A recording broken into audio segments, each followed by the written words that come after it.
여러분 안녕하세요. 오늘은 별의 탄생과 진화에 대해서 살펴보도록 하겠습니다. 별의 탄생과 진화를 잘 이해하기 위해서 우리가 먼저 별이란 무엇인지 한번 생각해 보도록 할게요. 여러분들, 별이란 밤하늘에 반짝이는 것이 별이다 라고 생각할 수 있을 텐데요. 사실 금성같이 태양의 빛을 반사해서 반짝이는 것도 있거든요. 그래서 별에 대한 정의는 엄밀히 말하면 스스로 내부에서 핵 융합 반응을 하면서 빛을 내는 천체를 말하는 것입니다. 그러니까 태양은 별이지만 우리 금성이나 화성이나 수성이나 지구는 행성이잖아요. 행성은 별이 아닙니다.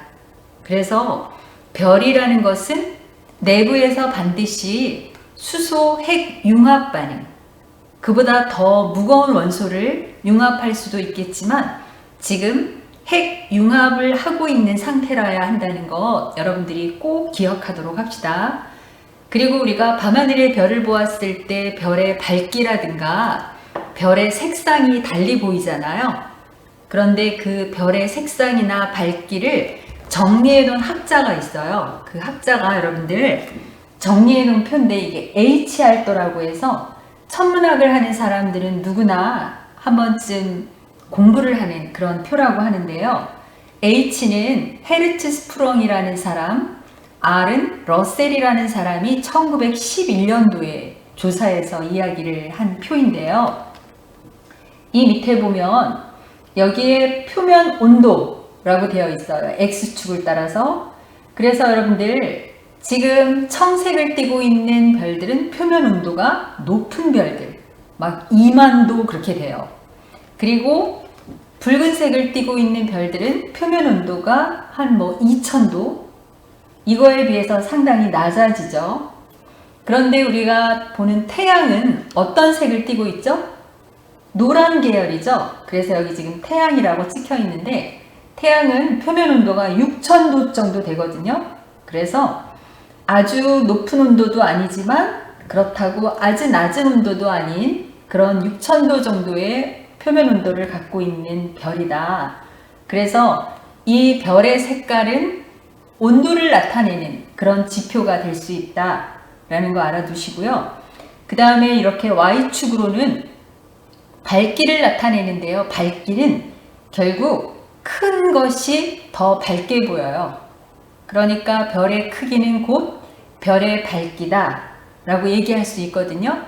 그래서 여기 있는 표를 이렇게 정리를 하다 보면 결국 여러분들 큰 별일수록 더 표면 온도가 높은 것이 많기 때문에 이쪽에 위치하게 되고요. 작은 별일수록 점점 표면 온도가 낮은 쪽에 위치할 수 있어서 대략 이 선을 따라 별들의 점이 많이 찍히거든요. 그래서 가장 많이 분포하는 이런 이 흐름을 우리가 주계열이라는 말을 쓰고 있어서 별에서 우리가 주계열성이다 라는 표현을 앞으로 쓰게 될 텐데요. 주계열성. 그러면 이러한 선 상태를 벗어난 별들이 있어요. 죽어가는 별들인데 거성이라든가 아니면 아주 마지막에 남게 되는 외성이라든가 이런 것들은 별이 진화를 거듭하다가 죽게 되었을 때 나타나는 그 주 계열을 벗어난 별들의 위치입니다. 그래서 우리 HR도를 잠깐 살펴보았고요. 그 다음에 또 하나 중요하게 살펴보아야 할 내용이 여러분들 별이 만드는 과정에서 중력이 영향을 미치고 그 다음에 아까 얘기했지만 내부에서 핵 융합이 일어나야 된다고 했잖아요. 그래서 별 내부를 우리가 한번 들여다보면 별 내부에는 지금 이렇게 안쪽으로 모이려고 하는 중력과 그 다음에 핵 융합에 의해서 바깥으로 팽창하려고 하는 그런 내부 기체 압력의 서로의 그 다툼이라고 할 수 있거든요. 그러면 일단 먼저 중력 수축 에너지라고 부르는 중력, 실제로 팽창하는 힘이 없이 처음에는 그냥 중력으로 모여드는 그런 현상이 일어나는데, 그때 모이게 돼서 점점 수축되면 이 별의 온도가 올라가고요. 그 다음에 나중에 핵융합을 하면서 팽창을 하게 되면 이 별의 온도가 내려갑니다. 그러니까 여러분들 꼭 기억해야 될 사항이 별의 탄생 과정, 진화 과정에서 중력 수축을 하면 별의 온도는 올라간다. 그 다음에 수소 핵융합 반응 또는 다른 핵융합 반응으로 기체 압력으로 팽창하게 되면 별의 내부 온도, 외부 온도도 마찬가지죠. 점점 내려간다. 그래서 수축하는 것과 팽창하는 것의 그 차이를 기억해 놓고 여러분들이 이 진도 내용을 같이 살펴보면 도움이 될 것 같아요. 자, 그러면 여기 칠판에다가 여러분들 적어놓은 사항이 있는데요. 처음에 성간 물질이라는 표현을 쓰고 있는데, 여러분들 이 우주에는 굉장히 많은 별들도 있지만 그 별과 별 사이가 굉장히 멀리 떨어져 있거든요. 그래서 그 떨어져 있는 그 사이에 먼지나 가스층이 존재하는데, 그것을 우리가 별과 별 사이에 존재하는 물질이다. 그래서 성간 물질. 우리 한글로는 성간 물질이라고 하는데, 영어에서는 여러분들 인터스텔라라고 해요. 영어에도 있었죠. 스텔라가 라틴어로 별이라는 뜻이고 인터가 사이라는 뜻이라서 인터스텔라가 결국 성간 물질을 이야기합니다. 성간에 있는 물질이 점점 중력에 의해서 뭉치고 뭉쳐서 구름처럼 뭉쳐 있는 것을 별이 될 구름이다 라고 해서 성이라고 하는데, 이때 모이면서 중력 수축이 계속 일어나니까 그 안에 내부에 온도가 점차 올라갑니다. 점차 올라가서 굉장히 높은 온도가 되면서 회전을 하게 돼요.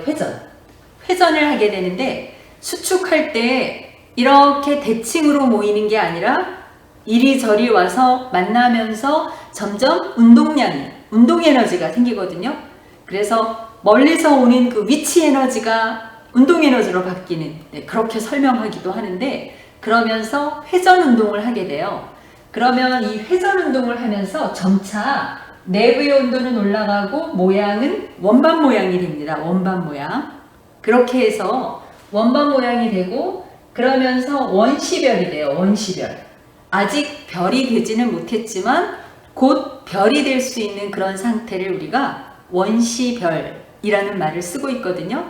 그런데 이 원시별 상태에서 반드시 주계열성의 별이 다 되는 것은 아니고, 원시별로 그냥 머물러서 끝내 별이 되지 못하는 그런 천체들도 많이 있다고 해요.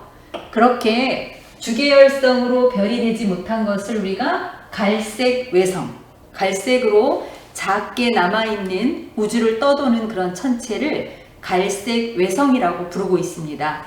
그러면 원시별 상태에서 주계열성으로 넘어가는, 그러니까 드디어 별이 될 수 있는 조건은 아까도 얘기했지만 핵융합을 해야 돼요. 핵융합. 그래서 핵융합은 지금 수소 핵융합을 해야 되는데, 그때 조건이 온도예요. 온도가 1000만 K라는 온도에 도달해야 됩니다.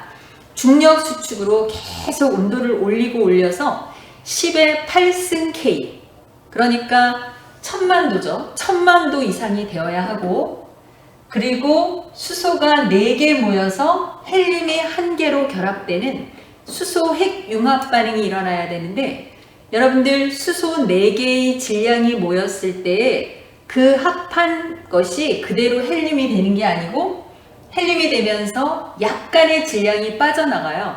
그래서 그것을 우리가 질량 결손이 일어난다.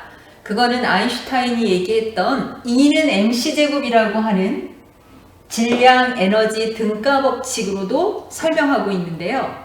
그 질량만큼이 빛에너지와 열에너지로 우주로 퍼져나가는 것입니다. 그러니까 지금 우리가 보는 태양에서 오는 그 빛 에너지와 열 에너지는 수소가 헬륨으로 바뀌는 수소 핵 융합 반응에서 결손된, 그러니까 빠져나온 질량 결손량만큼이 에너지로 바뀌어서 우리에게 도달하고 있는 것이죠.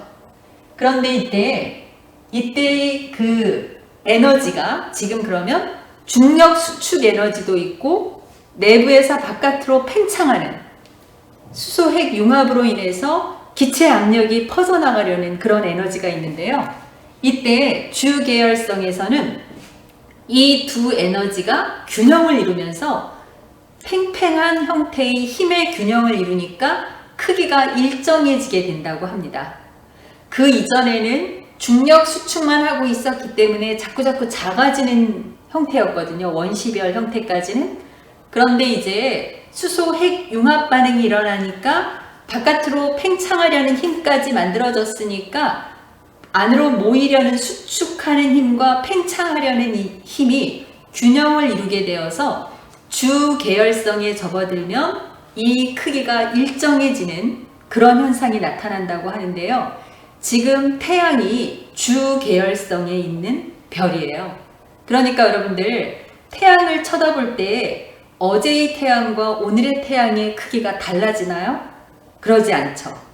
여러분이 어렸을 때도 그 다음에 지금 봐도 그리고 우리가 조금 더 시간이 지나서 몇 년 있다가 봐도 태양의 크기가 일정할 수 있는 것은 지금 그 내부에서 중력 수축 에너지와 내부 기체 압력, 핵 융합에 의한 그런 팽창 압력이 균형을 이루어서 두 개가 팽팽하게 균형을 이루고 있기 때문에 그래서 지금 태양의 크기가 일정한 상태인데요.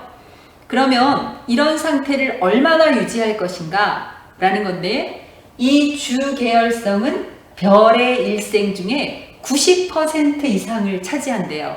그래서 여러분들 만약에 태양이 지금 100억 년을 산다면 90억 년 동안 주 계열성에 머물게 되는 거거든요. 이 안에 있는 수소가 다 헬륨으로 바뀔 때까지, 그때까지가 주 계열성이에요. 그러면 지금 이 주 계열성에 접어든 지 한 45억 년 흘렀다고 하거든요. 태양이. 그러면 앞으로도 한 45억 년이 남아있는 거예요. 그래서 주 계열성이 굉장히 길게 흘러간다 라는 거 굉장히 중요하고요. 그 다음에 주 계열성에서 이제 그 다음에 적색 거성으로 넘어가는 단계에 접어들게 되는데 태양은 아직도 수소 핵 융합을 할 게 많이 있어서 45억 년이 지난 다음의 일이에요. 그때 어떤 일이 벌어지냐 하면 수소가 내부에 있는 수소가 헬륨으로 다 바뀌어 버렸어요. 그러면 더 이상 수소 핵 융합을 할 수가 없죠. 수소 핵 융합 반응을 할 수 없으면 어떤 일이 벌어지냐 하면 안에서 핵 융합이 일어나지 않으니까 안에는 내부에서 중력 수축이 다시 일어나요. 중력 수축이 일어나는데 그때 헬륨이 자꾸자꾸 중력 수축이 일어나면 온도가 점차 올라가거든요. 온도가 올라가서 1억 도가 올라가요. 1억 도.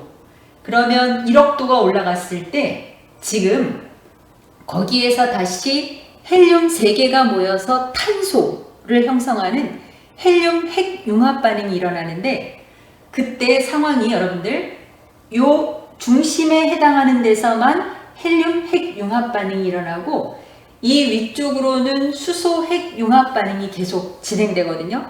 지금 안쪽에 있는 수소는 다 소진됐지만 이 바깥 테두리에는 수소가 아직 있으니까 수소 핵 융합 반응을 하고 있어요.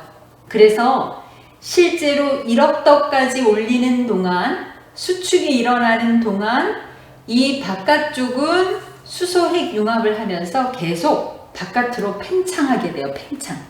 그러니까 이 태양의 크기가 커지게 돼요. 태양의 크기가 이렇게 팽창을 하게 되면 표면 온도가 떨어지거든요. 그래서 노란색 그런 태양이 아니라 어떤 색으로 바뀌냐 하면 적색, 붉은색이 돼요. 여러분들 이 그림에 보면 이렇게 퍼져나가는 이게 팽창하고 있는 그런 바깥쪽이고요. 내부는 계속 수축하다가 그 내부에서 헬륨 핵 융합 반응을 해서 탄소가 만들어지는 그런 상태로 진행이 되니까 바깥쪽과 안쪽이 따로 놀게 되는 그런 상황이 벌어지는 거예요. 그래서 바깥쪽은 점점 바깥으로 퍼져나가서 행성상 성운으로 다시 돌아가고, 내부는 똘똘 뭉치면서 더 수축이 되어가지고 완전히 탄소만 남게 되는 굉장히 단단한 그런 별이 되는데, 아주 작아지기 때문에 그거를 외성이라고 하는데요. 작다는 의미로 색깔은 탄소로 이루어진 게 다 타는 그런 형태면 백색으로 보이거든요. 그래서 백색 외성이 남는다. 그래서 그림으로 이렇게 표현을 해봤어요. 그러니까 여러분들 지금 맨 위에 설명한 이거는 태양만한 별일 때라고 가정해서 우리가 설명을 했는데, 별의 진화를 설명할 때, 별의 탄생과 진화를 설명할 때 가장 기준으로 삼는 게 우리가 살고 있는 태양계의 이 태양이라는 별을 우리가 기준으로 삼고 있어서 태양을 이야기했는데요. 태양보다 훨씬 큰 별도 있을 수 있죠. 그러니까 여러분들 태양보다 큰 별은, 선생님이 예를 들어 이게 태양이라면 큰 별이 있다고 합시다. 질량이 훨씬 더 큰, 그러면 질량이 큰 별 10배일 수도 있고 이보다 더 큰 20배일 수도 있고 30배일 수도 있는 그런 별들이 있는데, 태양보다 질량이 큰 별의 흐름은 조금 달라져요. 그러니까 여러분들 여기에서 보면 지금 태양의 질량을 M2라고 놨을 때, 이거는 태양만한 질량을 가지고 지금 우리가 같이 설명을 해본 거고요. 일생을. 그 밑에는 10배인 M2의 10배인 물질인 경우에, 지금 보면 여러분들이 왜 글씨를 이렇게 다닥다닥 붙여서 썼는지를 이해를 해야 되는데요. 굉장히 빠르게 일어나서 훨씬 빨리 살다가 죽게 된다는 거. 그리고 이거보다 훨씬 더 큰 별이라면 더 빨리 진행이 되니까 훨씬 더 짧게 살게 된다는 거예요. 그래서 여러분들 태양만한 별이 일생이 한 100억 년 정도 산다면, 만약에 이만한 10배나 이렇게 되면은 그보다 훨씬 짧아져서 10억 년도 안 될 것 같아요. 그리고 그보다 더 큰 별은 뭐 30배 이러면 몇 천만 년으로 끝나는 경우도 있다고 해요. 왜냐하면 이 안의 온도가 너무 빨리 높게 올라가기 때문에 화학 반응이 굉장히 빠르게 일어난다는 거예요. 그래서 이 태양만한 별이 천천히, 그러니까 가늘고 길게 살아가는 어떤 별의 일생을 보여주고 있다면, 이 큰 별들은 굉장히 굵고 짧게 살아가는 그런 별의 일생을 보여주고 있다고 할 수 있어요. 그래서 여러분들 보통은 우리가 별이 크면 더 오래 살고 작으면 더 짧게 살 것 같잖아요. 그런데 예상을 완전히 뒤엎고, 작은 별이 오래 살고, 그러니까 화학 반응, 핵 융합을 천천히 진행하면서 길고 오래 살고, 굉장히 큰 별이면 엄청나게 빠른 속도로 핵 융합을 하면서 빨리 진행되다가 결국은 빨리 일생을 마감한다. 그러니까 여러분들 지금 여기 태양과 비교를 해보면, 태양에서는 수소 핵 융합 반응이 끝나고 나면 다시 온도를 올려서 안에서 헬륨 핵 융합 반응이 탄소로 바뀌면 끝나는 거였거든요. 그러면서 행성상 성운으로 흩어지는 그런 정도의 마감, 죽음을 맞이하는 별이었는데, 여기서는 여러분들 어떤 상황이 되냐 하면, 지금 보면 제일 바깥쪽에는 수소 핵 융합 반응, 그러니까 실제로 안에서부터 얘기를 할게요. 안에서는 지금 철이 만들어졌어요. 철이 만들어지고, 그 바깥쪽은 규소가 만들어지고 있고, 그 바깥쪽에는 황이 만들어지고 있고, 그 바깥쪽에는 탄소나 산소가 만들어지고, 그 바깥쪽에는 헬륨이 만들어지고 있고, 그 다음에 그 바깥쪽에는 수소가 있는, 그러니까 이 양파 껍질처럼 층마다 안쪽으로 갈수록 온도가 높은 거잖아요. 그래서 안쪽에서의 핵융합 반응도 있고 바깥쪽으로의 핵융합 반응도 있는데, 그렇게 융합을 하다가 철이 생성이 되고 나면 철은 굉장히 안정된 상태의 원소이기 때문에 더 이상 핵융합을 할 수가 없어요. 그래서 철 핵융합은 일어나지 않아요. 별 내부에서. 철 핵융합이 일어나지 못하니까 여기에서 여러분들 수축만 일어나겠죠. 수축만 일어나게 되면 온도가 계속 올라가면서 바깥쪽의 열기만 계속 더해주겠죠. 그래서 결국은 이것도 팽창하는 에너지가 많아지니까 팽창이 막 일어나서 굉장히 커져요. 그래서 거성 상태가 되거든요.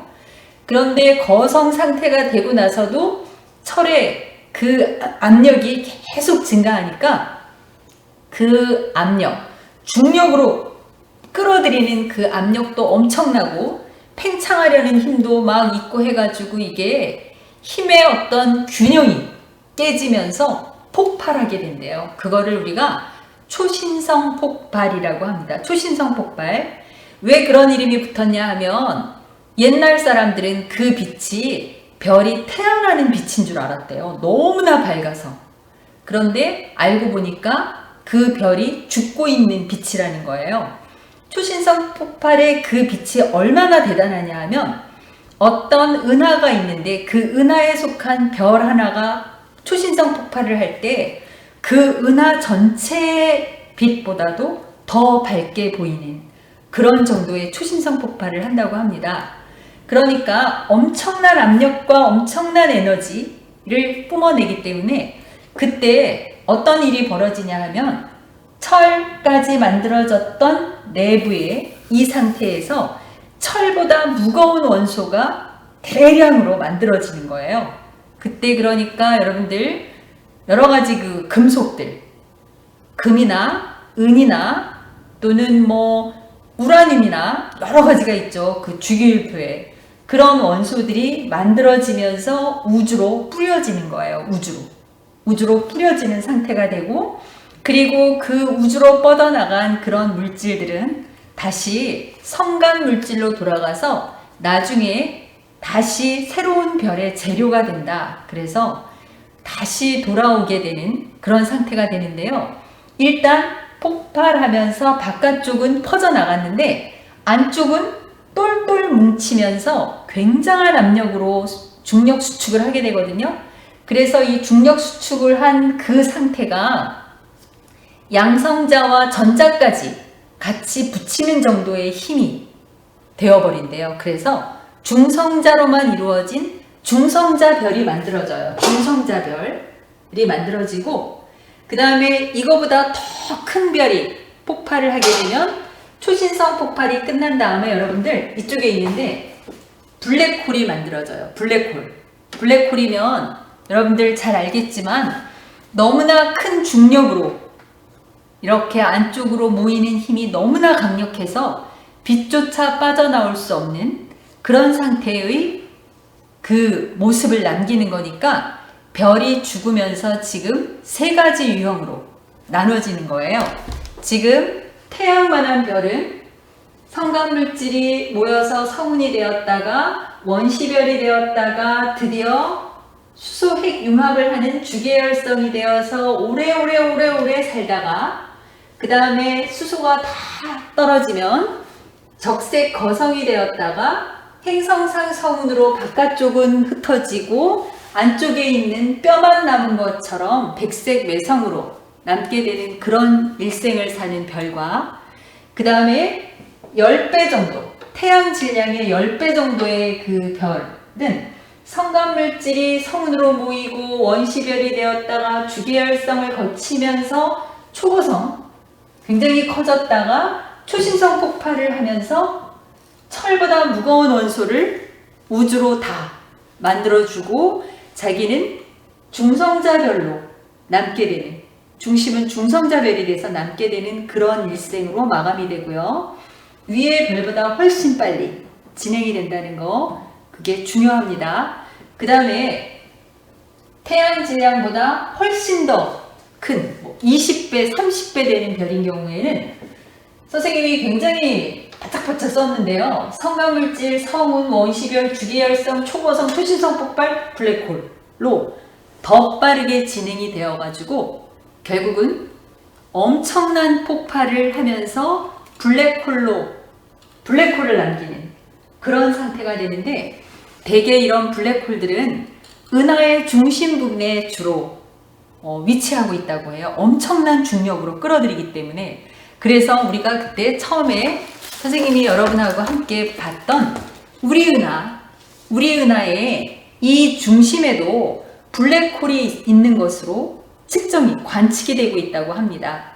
그래서 블랙홀은 은하 내에 존재하는데 주로 그 은하의 중심에 블랙홀이 있는 것으로 이야기되고 있다고 하니까 이 안에도 엄청나게 많은 별들이 있다는 거예요.